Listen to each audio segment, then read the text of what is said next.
Graça e paz, boa noite. Amém.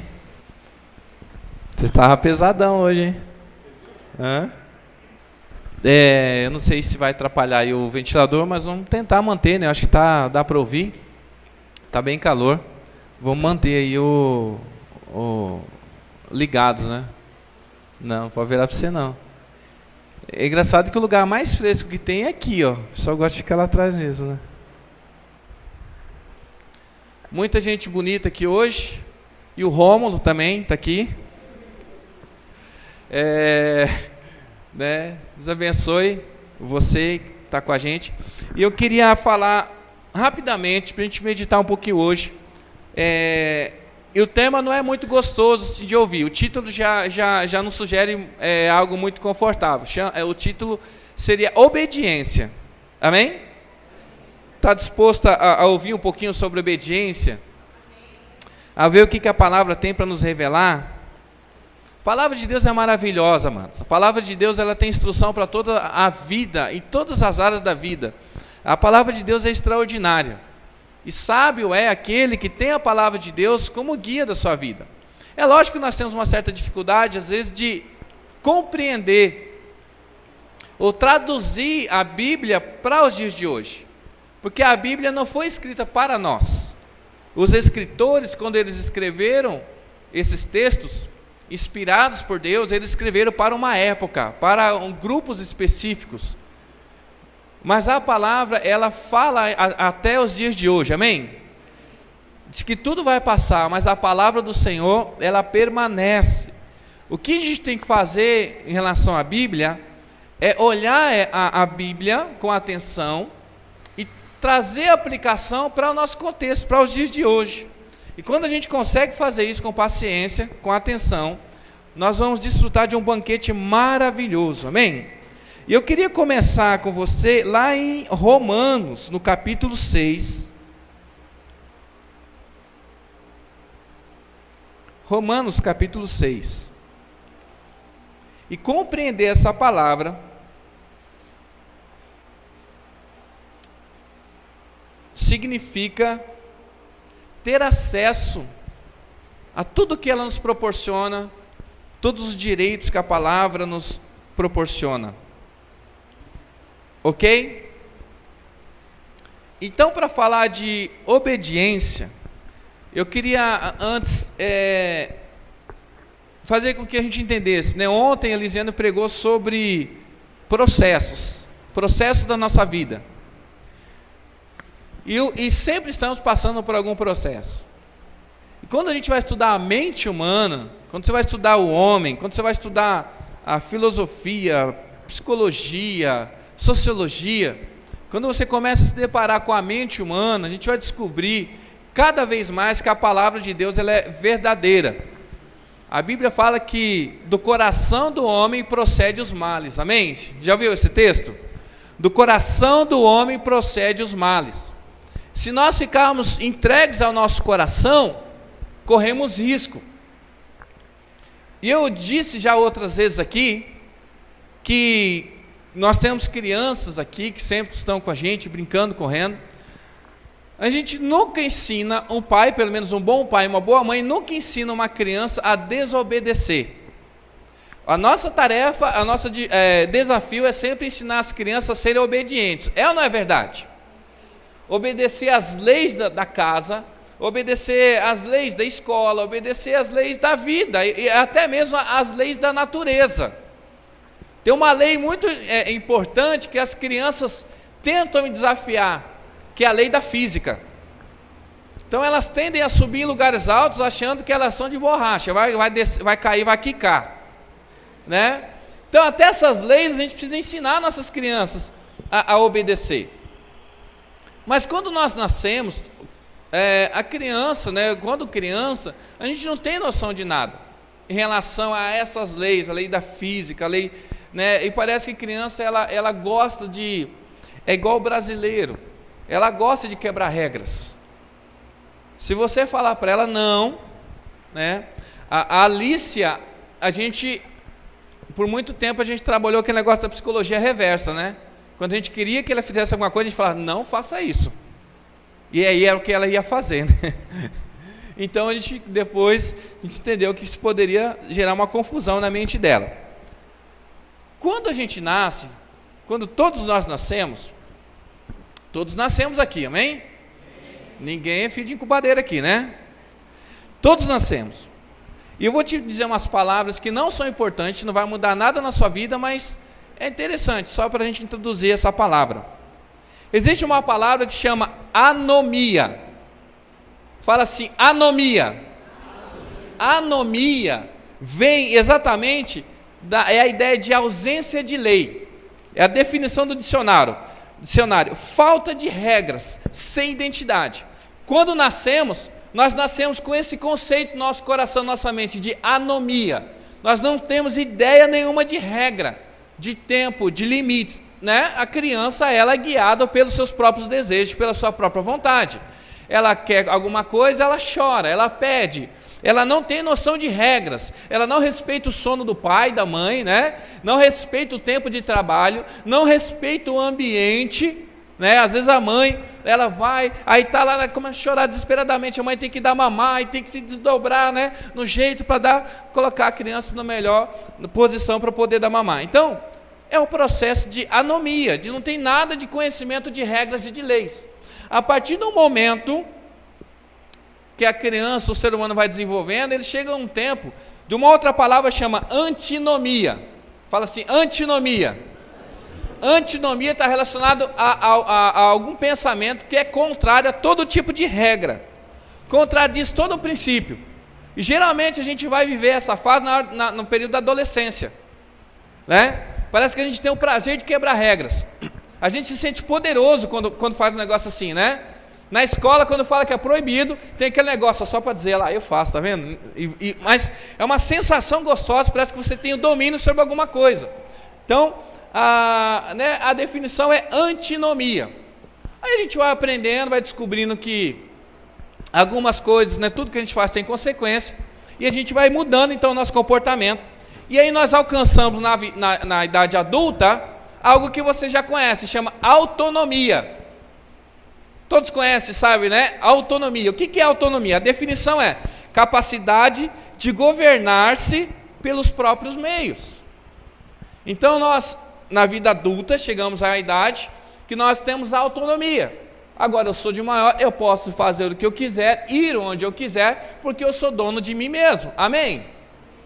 E aí a gente começa a associar a ideia de autonomia com liberdade. Eu sou livre para fazer o que quiser, porque eu sei cuidar de mim mesmo. Ótimo, isso faz parte da evolução humana, isso faz parte do nosso crescimento. Só, amados, que existe uma outra palavra que nós precisamos aprender e que está ligada à obediência. Essa palavra você vai falar comigo assim: teonomia. Teonomia, eu vou ler aqui. É a lei que vem de Deus, palavra de Deus como padrão de verdade e de justiça. É quando nós temos a Bíblia ou a orientação de Deus como referencial para a nossa vida. Tinha uma época, que você vai lembrar isso na história bíblica, que o povo vivia como queria. Cada nação tinha sua regra, tinha suas leis. Israel, uma nação nova, Deus ele orienta, né, um homem para subir no monte, e lá nesse monte ele dá 2 pedras, que são as leis. Já ouviu falar dos 10 mandamentos? Ali era esse processo que Deus estava dando o quê? Regras e leis e limites para o povo. Então, onde Deus, ele vai além da autonomia humana e sugere ao homem regras e leis para que o homem viva bem. E eu não sei se você sabe disso, mas existem regras e leis divinas que, se a gente cumprir, nós somos abençoados. E se a gente violar, nós podemos sofrer graves consequências por isso. E eu não estou falando daquelas regras do Antigo Testamento. No Antigo Testamento, existiam as leis civis, as leis morais e as leis cerimoniais, né? Isso é só para você entender como que funciona esse processo. Então, as leis civis, lembra daquelas leis civis, olho no olho, dente por dente? Se alguém matasse o outro, como que ele ia retribuir? Como é que a justiça era feita? Tira a vida do outro. Essa lei civil hoje biblicamente, nos nossos dias, ela é válida para nós? Não. Como que eram então as leis cerimoniais? Guardar o sábado, não comer carne de porco, se não tinha que fazer esse processo para entrar no templo. Essa lei cerimonial, por exemplo, ela é válida para os dias de hoje? Também já foram abolidas. Tem algumas leis dessas que ainda Jesus ele permitiu, ele manteve.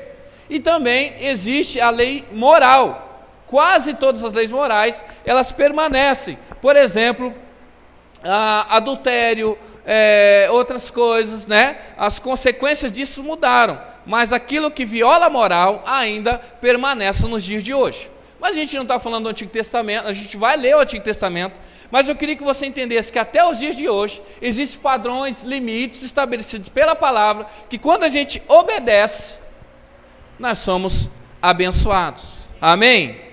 Então, é importante a gente saber disso. Vamos lá para Romanos, no capítulo 6, versículo 16. Paulo está falando justamente de nomia, ele está falando de lei, ele está falando de regra, ele está falando de normas. E ele vai falar a respeito de duas leis que atuam, duas leis que influenciam a nossa vida. Uma é a lei do pecado, né? E outra é a lei de Deus, a lei da graça, né? Ou na verdade não é lei. Uma seria a lei e a outra seria a graça. Capítulo 6, versículo 16. O que é antinomia? Contra a regra. Eu não aceito que ninguém domina sobre mim. Amados, todo tempo nós somos dominados. Às vezes a gente acha que é dono do nosso nariz e fala assim: eu trabalho e eu ganho o meu dinheiro e eu administro como eu quero. É uma verdade? Sim, é o seu dinheiro. Mas vamos imaginar que você tem um salário de 10 mil reais. Amém? Glória a Deus. Eu não quero te deixar triste com essa informação, mas infelizmente é uma verdade. No nosso país o seu salário bruto é de 10 mil reais. Tira todos os impostos e os encargos, e em média, quanto é que vai sobrar para você? 6 mil reais. 4 mil reais do seu salário vai para o governo, vai para o imposto, vai para fundo de garantia, vai tudo isso aí, vai lá. Então dos 10 mil reais, quanto que você vai colocar no seu bolso? 6 mil reais. Pô, 6 mil reais dá para fazer qualquer coisinha ainda, não dá? Só que você vai no mercado, você vai comprar gasolina, você vai pagar suas contas, você vai consumir, comprar o seu celular. E a média de imposto, de tudo que acontece, que a gente compra, a gente está pagando em média 50% é só de encargo de imposto. Então, quando você ganha 10 mil reais, 4 mil reais fica para o governo, 6 mil reais você vai comprar o que você precisa. E dos 6 mil reais, quanto que realmente é teu? 3 mil reais. Agora, sabe quanto que você custa para a empresa que você trabalha, ganhando um salário de 10 mil reais? 20 mil reais. Você custa para a empresa 20 mil reais, mas é teu por direito 10 mil, 4 mil vai para o governo, 3 mil vai tudo, mais 3 mil dos 6 que era seu, vai tudo de encargo, de imposto, em cima daquilo que você compra. E quanto é que você põe no bolso? 3 mil, e você custa 20. A gente fala, é o meu dinheiro, eu sou o cara, entendeu? Todo tempo nós estamos sendo explorados e somos escravos de alguém. A Bíblia fala, ou você serve a Deus, ou você serve ao mundo. E a proposta de liberdade que a palavra está trazendo para nós hoje é o seguinte: eu já vou te adiantar, e pelo que a gente vai orar daqui a pouco no final desse culto. Escolha Deus, que Ele vai te mostrar os caminhos para a liberdade. Ele vai te livrar de enrosco, Ele vai te livrar da morte. Porque se nós abandonamos a palavra de Deus, nós estamos complicados.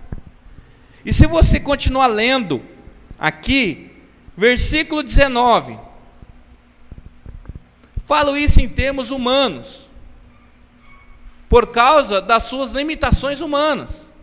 Assim como vocês ofereceram os membros do seu corpo em escravidão à impureza e à maldade que leva à maldade, ofereçam-nos agora em escravidão à justiça que leva à santidade. Ele diz assim: vocês outrora, em algum outro momento, vocês ofereceram o teu corpo, o teu coração, tudo, à maldade, e geravam a maldade. Mas agora Deus está pedindo para você, amados, ofereça seu corpo, o seu coração, o seu pensamento, a justiça. E Deus, em nós, Ele gera santidade.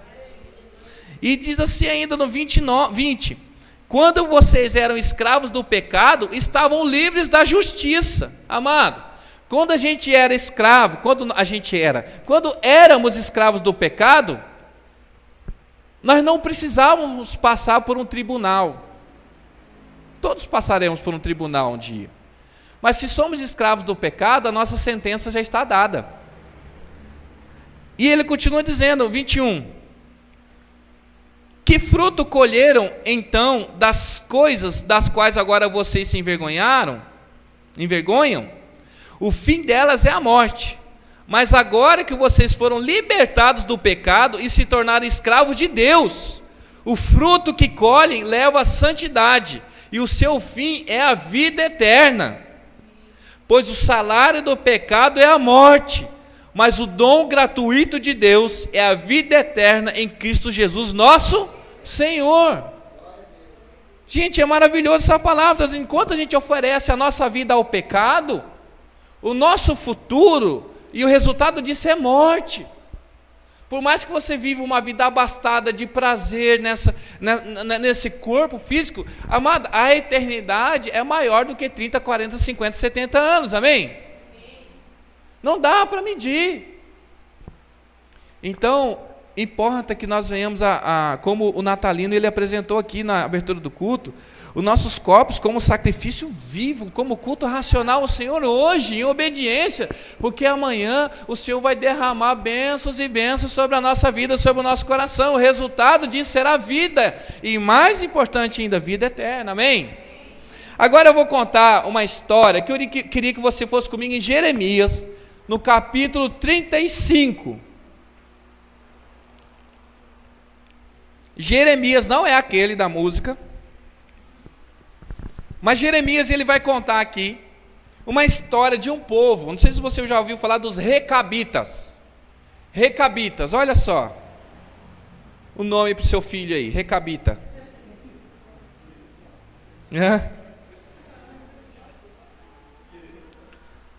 35, Jeremias capítulo 35. E eu gostaria realmente de ler todo o capítulo. Queria que você tivesse atenção, regalasse bem os olhos, desse uma espreguiçada, não dormisse, né? Tentasse pelo menos. Porque olha só que interessante, Deus ele faz um teste, cara.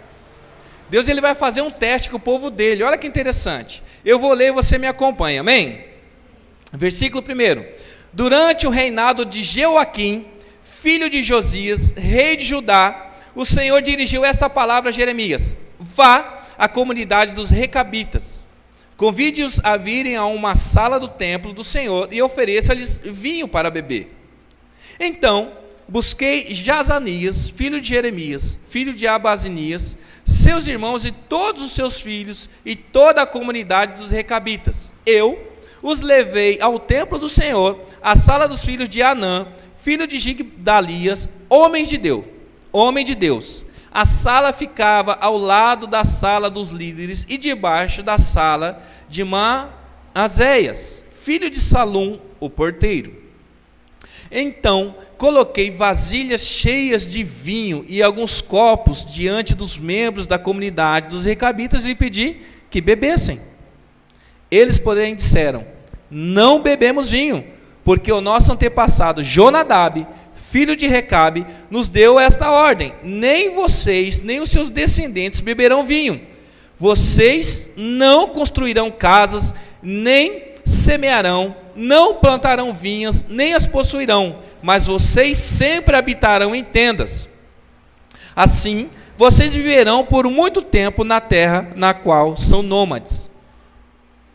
Aí eles continuam dizendo: temos obedecido a tudo o que nos ordenou o nosso antepassado Jonadab, filho de Recabe. Nós, nossas mulheres, nossos filhos e nossas filhas, jamais bebemos vinho em toda nossa vida. Não construímos casas para nossa moradia, nem possuímos vinha, campos ou plantações. Depois a gente continua. Olha só, cara.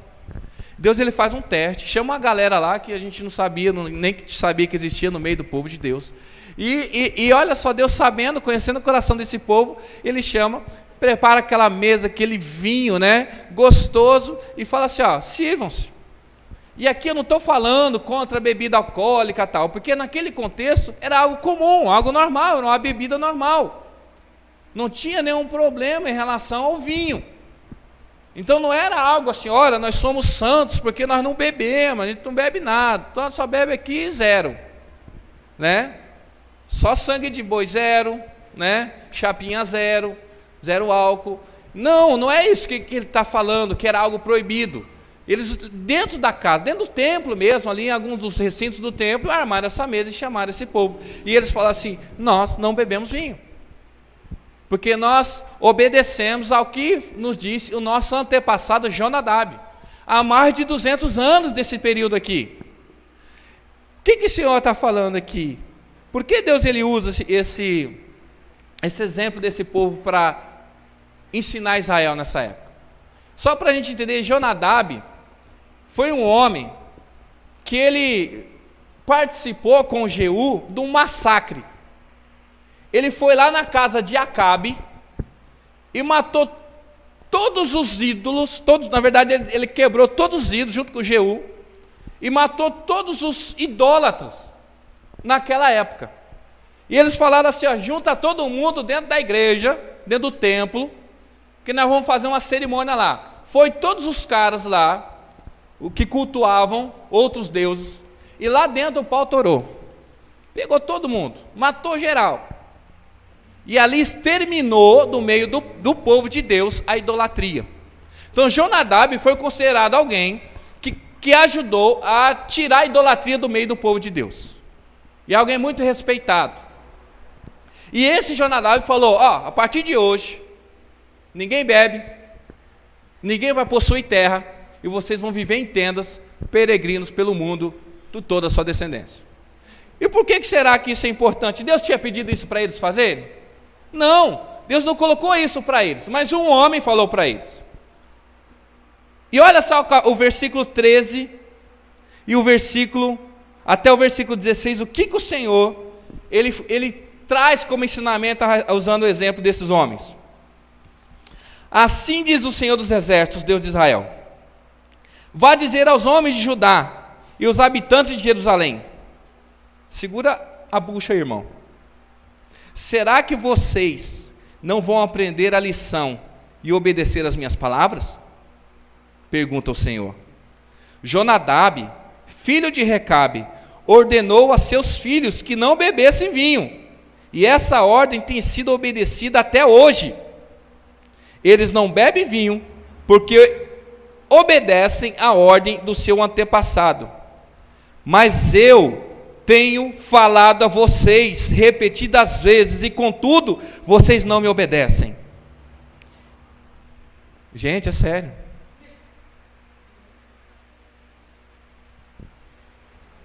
Eu sei que tem gente aqui que obedece à esposa. Não é medo, é amor, né? Tem marido aqui que bate boca com todo mundo, mas quando a esposa fala, ele obedece, mas não obedece aquilo que Deus está falando.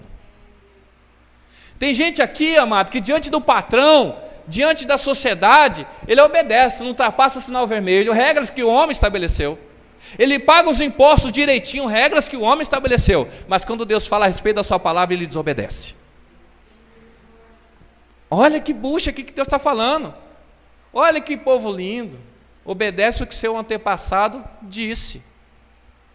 Agora vocês não me obedecem. Sabe por quê? É mais fácil obedecer a homens do que obedecer a Deus. Nós vivemos a nossa vida para agradar a homens do que para agradar a Deus. Eu citei um exemplo de imposto. Aí a gente fala assim, eu sei que dinheiro, negócio de fé de Deus, né? Eu sei que Deus agrada a Deus, eu sei que eu tenho que fazer é devolver, mas eu pago 85% do que eu ganho para os outros. Quantos por cento? 85% eu faço por homem, mas eu não tenho autocontrole ou decisão para contribuir com 10% na casa de Deus. E aí você fala, eu sou livre, eu faço o que eu quero. A liberdade que a gente tem parece que só vale quando Deus nos pede alguma coisa. Quando Deus fala, faz isso, você fala assim, Deus, eu faço o que eu quiser. A desobediência do povo é terrível. E olha ainda o que diz aqui, continuando no versículo 17. Ou melhor, versículo 15. Enviei a vocês algumas vezes, pouquinhas vezes, não, repetidas vezes, todos os meus servos, os profetas, eles lhe diziam que cada um de vocês deveriam se converter da sua má conduta, corrigir as suas ações e deixar de seguir outros deuses para prestar-lhes culto. Assim vocês habitariam na terra que dei a vocês e a seus antepassados, mas vocês não me deram atenção nem me obedeceram. Imagine você, esposa, você, namorada, você está com o seu amado, e estão sentados no sofá assistindo Netflix, e aí ele está lá esparramadão no sofá, e aí mozão fala assim, pega um copo d'água para mim.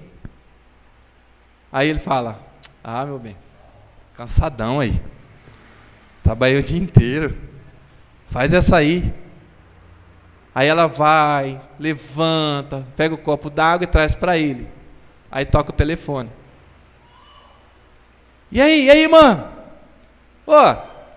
Estamos aqui no campinho, tá faltando um para fechar o time, cola aí. Demorou, já estou chegando. Como é que fica o seu coração? Né? O camarada, ele não tinha força para levantar, para pegar um copo d'água na geladeira, na cozinha. Mas o cara falou bola, palavra-chave para levantar o homem. Bola, videogame, dinheiro na conta. Mas o cara sai no desespero, não é verdade? Agora imagine o coração de Deus, gente. Deus, ele vê você é pau mandado dos outros. Seu chefe manda, você obedece. Sua esposa manda, você obedece. O vai lá, manda, você obedece. Manda, você obedece. Quando o Senhor fala, você ignora. Você fala, Senhor, não dá. Eu não tenho tempo, Deus. Eu estou cansado, Senhor. Eu sou muito jovem, Senhor. Está difícil, Senhor. Eu tenho muito pecado, Senhor. Mas quando Deus ele fala, a gente coloca impedimento. O que te impede de se aproximar de Deus nessa noite? O que te impede de chegar diante de Deus e abrir o seu coração para Ele e falar, Senhor, a minha vida é Tua. Eu quero viver para o Senhor. Há muitos impedimentos, há muitos desafios, mas eu quero. Aí, o cara já namora há 8 anos e começa a dar umas indiretas sobre casamento. Aí o cara fala, meu bem, tá meio complicado, sabe? Vamos esperar passar a crise, tá difícil. De comprar um apartamento, comprar um negócio. Não é direta não, viu, Vantos? É de boa. Já começa a ficar assim, nem precisa cutucar não, Dalila. Mas aí, parece uma proposta boa. Carro, rodão, né? Aquela oportunidade de falar negócio, você chega, mas olha só, nunca mais vou aparecer a oportunidade dessa. A prestação do apartamento é 400, ele vai lá e compra o carro e paga 800 conto todo mês. Não tinha condições de força para comprar o carro, um apartamento, mas o carro ele compra. Imagine o coração de Deus, quando toda vez que Ele te chama, você tem uma palavra de desculpa a falar para Ele. E vem um homem, vem qualquer pessoa, te dá uma palavra, você sai correndo para servi-lo. Terrível isso. E também fala aqui, que Deus fala assim, eu te mandei muita gente, eu te mandei meus servos, os profetas. Está falando para Israel. Eu falei para vocês, abandona a idolatria, abandona o pecado, mas vocês deram as costas para mim. E olha só o que diz ainda.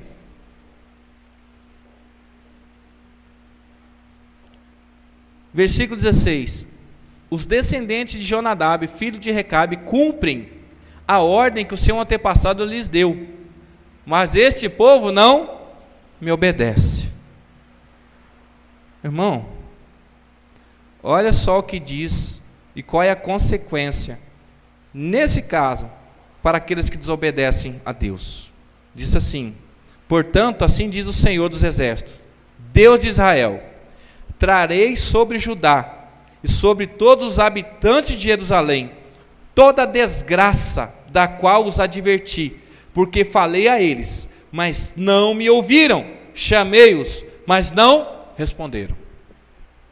Chega uma hora, irmão, que vai dar tempo, que vai cessar, a porta fecha, o relógio zera, e a gente vai ter que colher tudo aquilo que a gente plantou. O que eu li aqui, lá em Romanos 6, diz que o salário do pecado é a morte. Vai vir o salário. Ah, pastor, mas eu já sou crente, já entreguei minha vida para Jesus, já batizei, sou dizimista fiel. Então apresenta diante de Deus a obra das suas mãos. Quando chegar diante dele, ele vai falar assim: me mostra o que você andou fazendo esse tempo todo lá. O que você fez com o dom e com o talento que eu te dei? Me mostra aí, coloca aí que eu quero ver. Eu quero ver. Ah, eu escondi. Por que você escondeu? Porque você é medroso.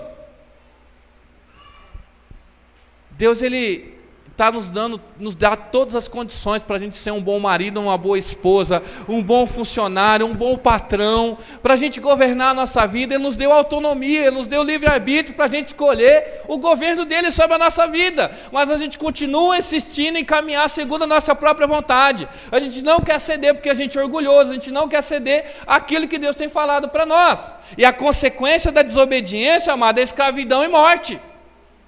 Escravidão e morte, isso que ele está falando. Ele falou assim: ó, eu vou conceder a vocês desgraça, tudo aqueles que eu os adverti. O que Deus tinha advertido o povo? Cativeiro.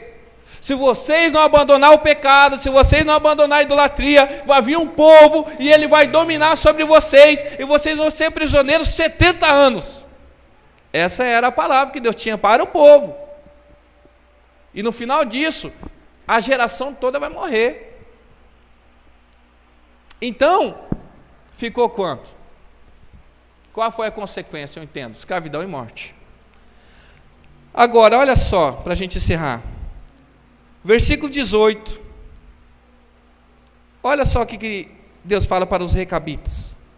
Jeremias disse à comunidade dos recabitas: assim diz o Senhor dos Exércitos, Deus de Israel: vocês têm obedecido aquilo que o seu antepassado Jonadab ordenou, tem cumprido todas as suas instruções e tem feito tudo o que ele lhes ordenou. Por isso, assim diz o Senhor dos Exércitos, Deus de Israel: jamais faltará a Jonadab, filho de Recabe, um descendente que me sirva. Ele está falando: aqueles que obedecem, eu proporciono prosperidade e longevidade. Quando ele fala que não vai faltar descendente, porque para a época, alguém próspero é alguém que tinha muitos filhos. Porque quando você tem muitos filhos, tem quem cuida da propriedade, tem quem trabalha, então é próspero quem tem muitos filhos. Então Deus está falando aqui, ó, não vai lhe faltar descendência, você vai ser próspero. E o seu nome também vai cada vez ir mais longe, geração por geração. Você será lembrado, você vai ter longevidade. Amados, o que isso, quando a gente aplica para nós, significa que Deus vai nos abençoar, Deus vai nos fortalecer e nos vai dar longevidade para a vida eterna. E eu não estou falando de carro, de moto, de casa na praia, eu estou falando de salvação, eu estou falando de paz, eu estou falando de andar de cabeça levantada, mesmo sabendo que você não tem tudo aquilo que você quer. Deus é o suficiente para sustentar a sua vida. Que mesmo que você passe por dificuldade, mesmo que eu ande pelo vale da sombra da morte, o Senhor está comigo. O Senhor prepara diante dos meus adversários um banquete, uma mesa. O Senhor me conduz para um pasto verdejante, o Senhor me conduz para águas frescas. Isso é ser próspero, isso é ser abençoado. E é isso que Deus está te propondo essa noite. Falou assim: meu filho, você obedece a tanta coisa, obedece a tanta gente, mas quando eu falo com você, você vira as costas para mim. Por quê? Você tem medo? Mas eu estou te chamando, vem, que eu quero cuidar de você. Eu quero ser seu dono, eu quero ser seu pai, eu quero ser o seu Senhor. E olha, que eu estou falando como se Deus estivesse implorando por algo que Ele não tivesse direito, Ele estivesse pedindo para nós um favor. Como se Ele estivesse falando assim: olha, faz favor, me ame, me deseje. Não, amado. Ele morreu numa cruz, Ele pagou um preço alto de sangue por você. Ele tem direito sobre você, Ele tem autoridade sobre você. É um rei que desce do seu trono, tira a sua capa, o seu manto ali de governo, e vem para você, olha nos teus olhos. Ele poderia te chamar de escravo, de servo, Ele te chama de noiva. Eu não te quero de qualquer jeito, eu não quero te colocar no lugar para que você trabalhe e eu lá ficar batendo nas suas costas, te sugando, não. Eu quero te levar para um altar, eu quero te honrar, eu quero dar o meu nome para você, e tudo que é meu será seu também. É disso que Deus está falando. A maior honra para uma mulher não é ficar ouvindo papai te ama. A maior honra para uma mulher não é ficar ouvindo elogios. Honra para uma mulher é quando aquele que diz que a ama leva ela para um altar e declara diante de todo mundo: é só ela na minha vida, e é o suficiente. Eu sou dela e ela é minha. E é isso que Deus Ele faz. Jesus Ele ilustra aí dizendo que nós somos noiva, e Ele é o noivo. Ele dizendo assim: eu sou todinho seu e você será só minha. Igreja, eu venho para te buscar, mas vai chegar o momento que a porta fecha, que não dá mais tempo e eu não posso fazer mais nada, porque a minha palavra não volta atrás. Nós aceitamos convite para tantas coisas, e eu espero que nessa noite o convite que o Senhor te faz seja atraente ao seu coração, porque Deus, Ele é apaixonado. Deus, Ele é apaixonado por mim e por você. Quem aqui já, quando estava afim de alguém, vamos assim dizer, mandava recadinhos, né? Pedia para alguém mandar algum recado. Hoje tem WhatsApp, né? Coisa de velho, né? Mas quem já não mandou aqueles correio elegante na festa junina?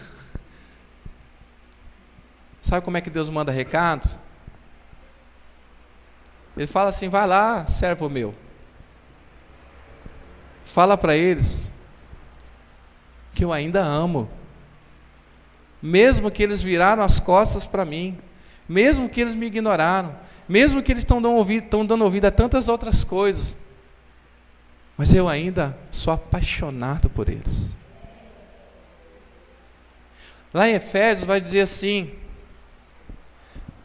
que o homem, o marido, ele deve dar a vida pela esposa. E Paulo vai usar o exemplo de Jesus: assim como Jesus deu a vida pela igreja. Jesus é o maior exemplo que nós temos de amor. E aí você fala: ah, mas não é o suficiente. Amados, a palavra diz que Jesus demonstrou o seu amor por nós, entregando a morte, se entregando à morte, quando nós ainda éramos pecadores. Não tínhamos a consciência que nós temos hoje.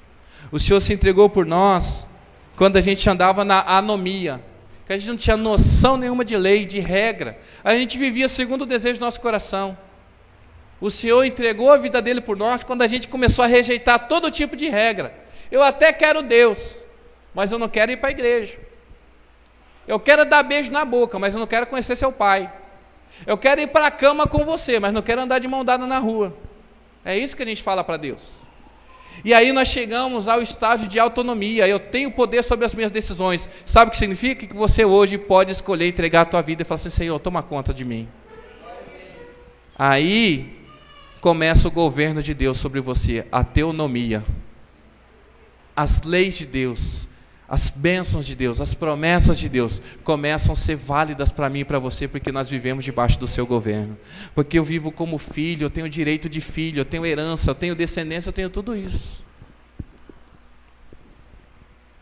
E eu estou aqui só para preparar um clima. E eu queria pedir para a equipe, para a gente, antes de encerrar, cantar uma música, para gerar um ambiente, que vai chegar alguém apaixonado aqui. E ele vai fazer um pedido para você. Se fosse na minha época, a gente ia tocar assim. Tananana, tananana. Aí você começa a ficar molenga, baixa aquela luz, né? Aí você começa já a se envolver. Aí vem aquela proposta: quer dançar comigo? Quer ficar comigo hoje? Quer se casar comigo? E Jesus está aqui, amado, o noivo, dizendo assim para mim e para você: eu estou disposto a esquecer todas as traições, todas as vezes que você me ignorou. Estou disposto a esquecer, desde que você me aceite como seu Senhor, como seu dono, como seu marido. E nós vamos cantar isso. E eu queria que você fizesse a tua oração particular, pessoal. E eu queria te incentivar. Até queria te pedir, se você pudesse, coloque de pé. Agora, se você se sentir mais à vontade de fazer isso com Deus, permaneça sentado. Você é livre. Você tem autonomia. Tanta autonomia que Deus, ele não pode te obrigar a fazer nada. Mas se você quiser teonomia, o governo de Deus sobre a sua vida, Ele vai te fazer um convite e você vai ter que fazer uma escolha.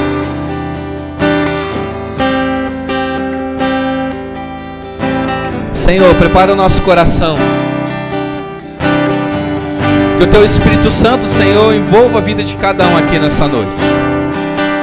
E que o ambiente que o Senhor venha gerar aqui pelo Teu Espírito seja um ambiente de entrega,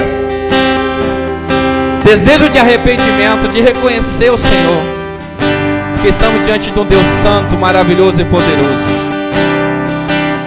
Senhor, que não viremos mais as costas para Ti, mas que possamos nos entregar totalmente aos Teus braços. Mesmo que o pecado venha nos fazer propostas, mesmo que o nosso coração comece a gritar pela maldade, nós queremos Te escolher essa noite e queremos que o Senhor governe a nossa vida. Senhor, eu nasci para Te chamar de Deus, eu nasci para Te chamar de Pai e andar do Seu lado. Senhor, desde o ventre da minha mãe, eu sou povo escolhido Seu. Eu sou abençoado se vivo obediente, mas todo dia o pecado vem, me chama. Todo dia as propostas vêm, me chama. Todo dia vem as tentações, me chama. Mas todo dia o pecado vem, mas eu escolho Deus, eu escolho ser amigo de Deus, eu escolho Cristo todo dia. Já morri pra minha vida, agora eu vivo a vida de Deus. Eu escolho Deus, eu escolho ser amigo de Deus, eu escolho Cristo todo dia. Já morri pra minha vida, agora eu vivo a vida de Deus. Senhor, eu nasci pra te chamar de amor, eu nasci pra te chamar de Pai. Nasci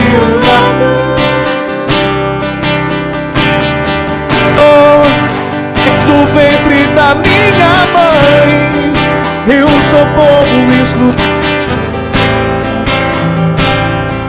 eu sou abençoado.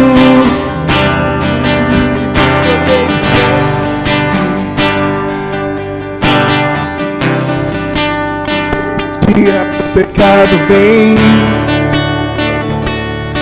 me chama. Todo dia as propostas vêm, me chama. Todo dia vem as tentações, me chama. Todo dia o pecado vem,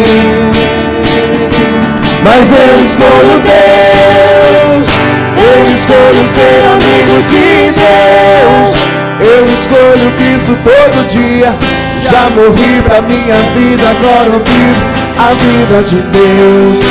Mas eu escolho Deus, eu escolho ser amigo de Deus, eu escolho Cristo todo dia. Já morri pra minha vida, agora eu vivo a vida de Deus. E agora fica a seu critério. O Senhor está te chamando. Cabe a você uma escolha. A quem você vai continuar ouvindo? A que chamados você vai continuar atendendo?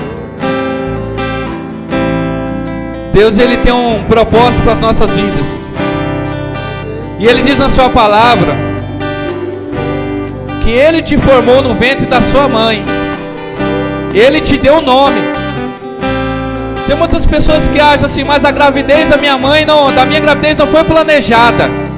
Foi um erro. Eu já ouvi dizer que é um erro, não foi um erro. Foi Deus que te colocou lá e falou assim, porque eu quero ter um encontro com você.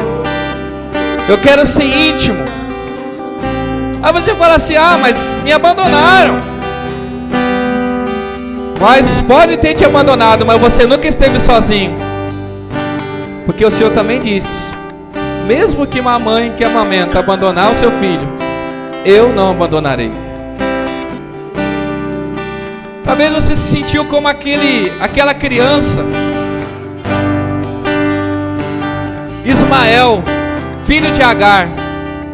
A própria mãe que não tinha condições de criar o filho, deixou ele no lugar para morrer de fome. E ela saiu para chorar de longe, porque não aguentaria ver o filho morrer. Mas aquela criança chorou. E diz a palavra que Deus ouviu o choro do menino e veio até ele para restaurá-lo. E proveu água, proveu comida. Deus ouviu o teu choro. Aquele choro sem lágrimas, o choro do teu coração. E Ele veio aqui hoje para te fazer uma proposta. Seja meu, seja minha. Tenha um casamento abençoado, tenha uma vida abençoada, tenha uma vida. Eu queria te desafiar, vem aqui na frente. Nós vamos cantar mais uma vez essa música e nós vamos orar. Vem aqui, tenha um encontro com o Senhor. Fala, Senhor, me ensina esse caminho.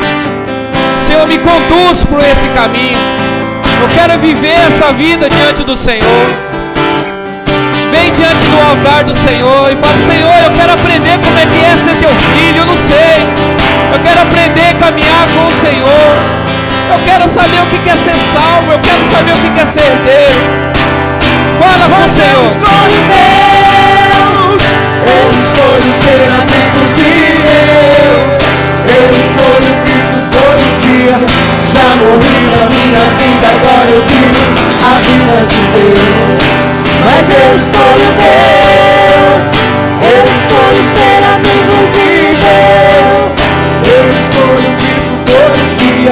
Já morri pra minha vida, agora eu vivo a vida de Deus. Senhor, eu nasci pra te chamar de Deus. Ah, papai, eu nasci pra te chamar de Pai. Te amo, Jesus. E andar do seu lado. Senhor, desde o ventre da minha mãe, eu sou povo exclusivo seu. Eu sou abençoado, sou vida obediente. Mas todo dia o pecado vem, me chama. Resista. Todo dia as propostas vêm. Resista. Me chama. Todo dia vem as tentações. Me chama. Mas todo dia o pecado vem. Mas eu escolho Deus. Eu escolho ser amigo de Deus. Eu escolho Cristo todo dia. Já morri pra minha vida, agora eu vivo a vida de Deus. Mas eu escolho Deus. Eu escolho ser amigo de Deus. Eu escolho Cristo todo dia. Já morri pra minha vida, agora eu vivo a vida de Deus. Deus vai colocar uma pessoa do seu lado agora pra te abraçar, pra orar com você. Você vai sentir o toque de Deus através da vida de alguém. Eu queria que você que sente no coração, como instrumento de Deus essa noite, você vai abraçar, você vai orar, você vai declarar palavras de amor, de bênção, de restauração, porque Deus viu a tua solidão. Ele viu a tua solidão. Mas quem caminha com Deus nunca está só. Deus, Ele falou assim: eu enviei muitos servos meus para falar com você. E nessa noite Ele está enviando mais alguns servos para estar do seu lado, para que você saiba, você não está sozinho. Existe um Deus, um Criador, aquele que te guarda, aquele que te livra, aquele que te fortalece. E o Senhor, Ele vai te levantar, o Senhor, Ele vai te fortalecer. O Senhor vai preparar aquele dia especial, ter um encontro maravilhoso contigo. O Senhor quer a partir de hoje restaurar o seu sonho, restaurar o teu coração, fortalecer seu relacionamento. Pare de lutar com a tua própria força. Deixa de ser autônomo e deixa Deus guiar o teu coração. Deixa Deus governar a tua casa. Deixa Deus submeter o seu trabalho. Deixa Deus governar o seu coração. Fale com Ele antes. Busque a orientação do Senhor antes. Não faça segundo o desejo do seu coração, porque o Senhor tem coisas belas, coisas maravilhosas.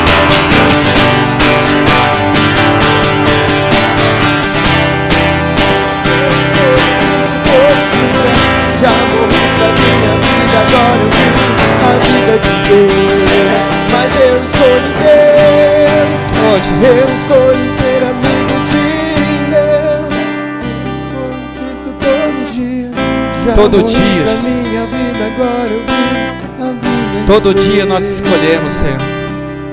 Não é fácil, Senhor. Senhor, nos fortalece, Senhor. Nos ajuda, Senhor. Nos ajuda, Senhor.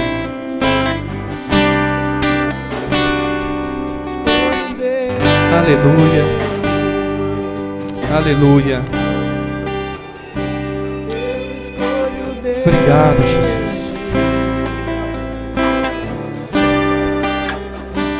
Aleluia. Deus, Ele te ama. E não é só de palavra. Ele prova o amor dEle. Ele paga o preço. Ele faz o que for preciso para ganhar teu coração, para te fortalecer. Aleluia.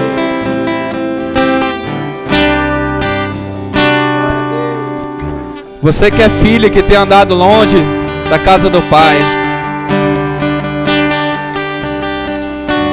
se fortaleça na presença de Deus. O Senhor conta contigo para essa seara. O Senhor tem muitos irmãos para você fortalecer. Tem muitos filhos para você gerar. E Ele conta com você.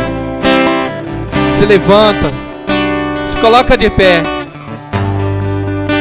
que o Senhor te chamou para fazer grandes coisas.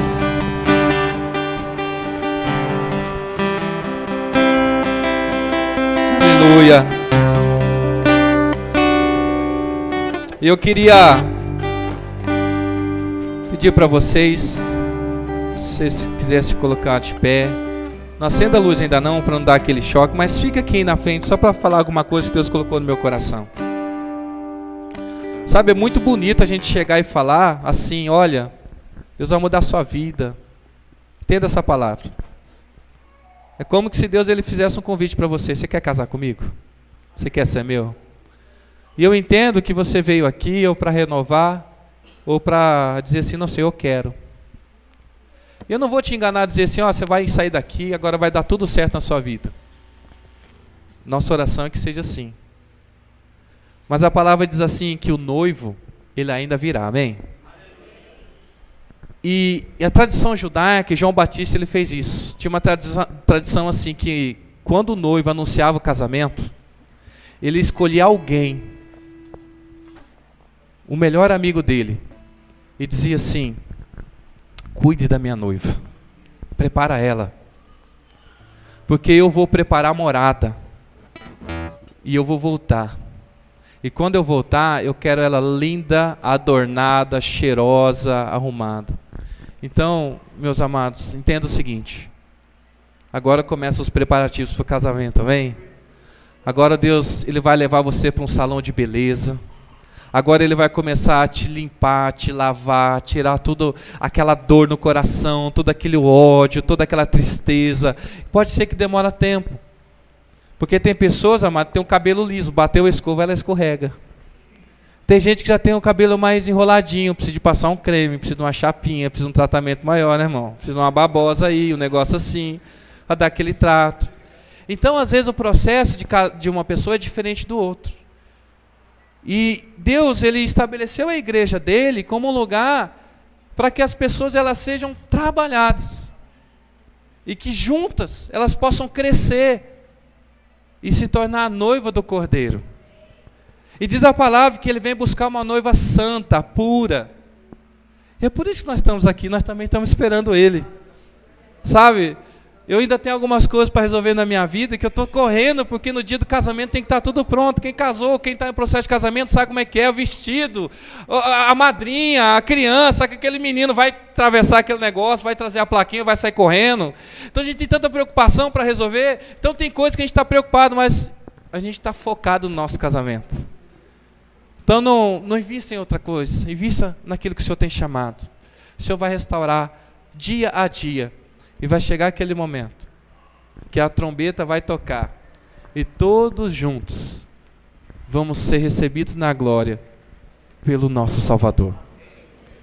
E a tua obediência vai te trazer paz. A tua obediência vai renovar o teu coração, vai restaurar. Você vai chorar, mas você vai levantar e você vai ter alguém do seu lado para te levantar, porque agora você não é sozinho. Mexeu com todo mundo agora. Amém? Né? Na casa de Deus tem muitos filhos.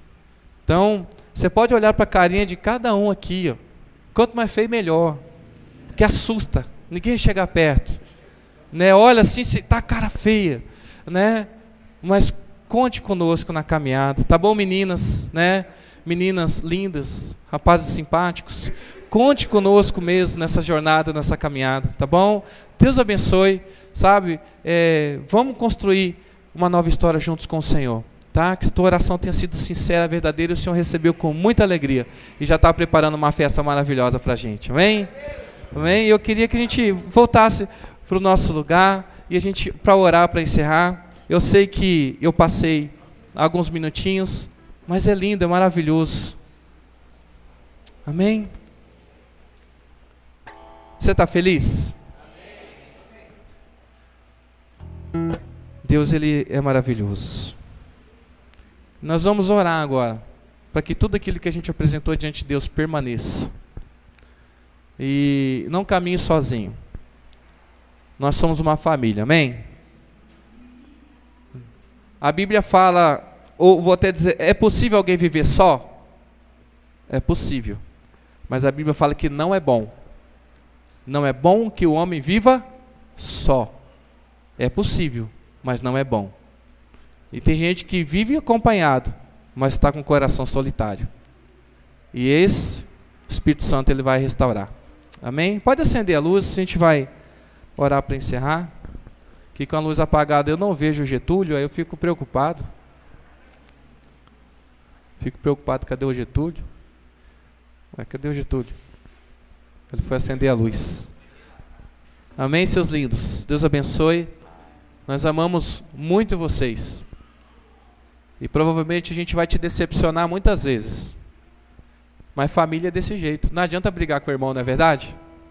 Irmão, a gente briga, mas todo dia se acaba... Não é verdade? Ó o Hugo. Então, às vezes, na igreja de Deus, a gente acontece isso. A gente se estranha, a gente tal, mas estamos todos caminhando na mesma direção. Temos o mesmo Pai, temos o mesmo Senhor. Amém? Senhor, muito obrigado pela Tua palavra, pelo Teu cuidado, Senhor. Obrigado mesmo porque o Senhor nos chamou. O Senhor é tão carinhoso, tão amoroso, que lindo, Senhor. Eu pude sentir aqui a alegria do Teu coração por cada pessoa aqui se derramando na Tua presença, Senhor. Como que o Senhor está alegre, como que o Senhor está lindo aqui nessa noite no nosso meio, Senhor. Senhor, continua fortalecendo cada um desses irmãos que vieram aqui, Senhor. Coloque do lado de cada um, Senhor, o amigo do noivo que possa conduzir essas pessoas, ó Pai, cada dia mais estar mais perto do Senhor. E que quando o Senhor vier para nos buscar, para a eternidade, o Senhor encontrará uma igreja linda, maravilhosa, cheirosa, preparada para Ti, Senhor. Eu repreendo todo o mal, repreendo toda a obra de Satanás. Satanás, você não tem autoridade sobre essas vidas, porque elas confessaram o Senhor como seu Salvador. E eu queria fazer essa oração com toda a igreja mais uma vez. Você pode repetir isso comigo? Eu vou fazer uma oração antes da gente encerrar, para a gente fechar a boca do inimigo. De toda acusação sobre a sua vida não tem poder. Amém? Então você vai falar assim comigo. Se você concorda, se você crê que funciona dessa maneira, você vai falar assim: Senhor Jesus, reconheço diante de todos aqui que sou pecador. Confesso que sou pecador. E a Tua palavra diz que o salário do pecado é a morte, mas o dom de Deus é a vida eterna. Por isso, Senhor, eu preciso do Teu perdão. E eu sei, Jesus, que o Senhor é o único que pode perdoar pecado. Então perdoa o meu pecado, perdoa os meus pecados e restaura a minha vida. Me ensina a caminhar como filho, me recebe como filho, e eu me coloco voluntariamente debaixo do Seu domínio. E eu declaro, Senhor Jesus, que Tu és o meu Senhor e Salvador. Eu escolho o Senhor, a minha vida é Tua, e eu rejeito toda obra maligna, todo pacto com o demônio e com tudo aquilo que Te desagrada. Mas a partir de agora, minha vida eu dedico ao Senhor. Eu posso até vacilar, mas o Senhor vai me levantar. E eu continuo prosseguindo para o alvo. Amém? E assim nós vamos seguir. Amém? Deus te abençoe. Tenha uma ótima semana. E eu queria que você encerrasse o culto dando uma salva de palmas, falando aleluia, glória a Deus. Fala, Senhor, Tu és lindo, Senhor, Tu és maravilhoso, Tu és digno de receber toda a honra, toda a glória, toda a majestade, porque o Senhor é maravilhoso. Amém? Deus abençoe. Não saia correndo, talvez você está em horário apertado, mas segura um pouquinho para a gente conversar. Esteja à vontade na casa do Senhor. Amém? Deus abençoe e tenha uma semana abençoada no nome de Jesus.